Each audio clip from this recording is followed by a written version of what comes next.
Herkese merhaba arkadaşlar, ben Tolga. Bugün sizlerle anneanneme şaka yapacağız. Anneannem şurada, ben kamerayı şuraya yerleştireyim ona doğru.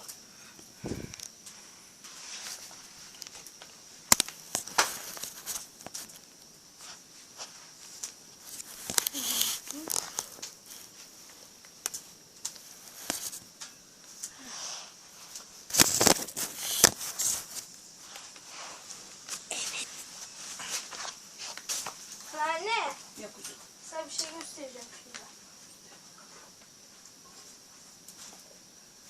Ağzın aklında kalacak.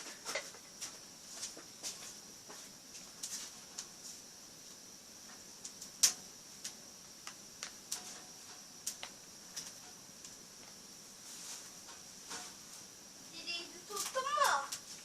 Ha?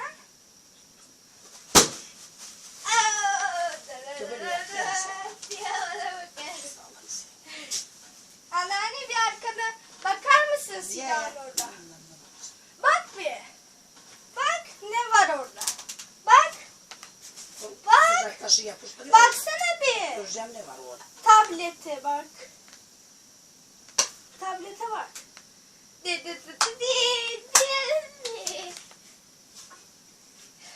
Ciciz.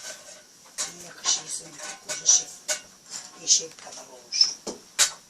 Geçeyim mi?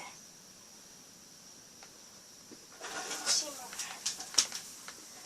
Evet, bu görevimiz de başarıyla tamamlandı. Görüşmek üzere. Bay bay.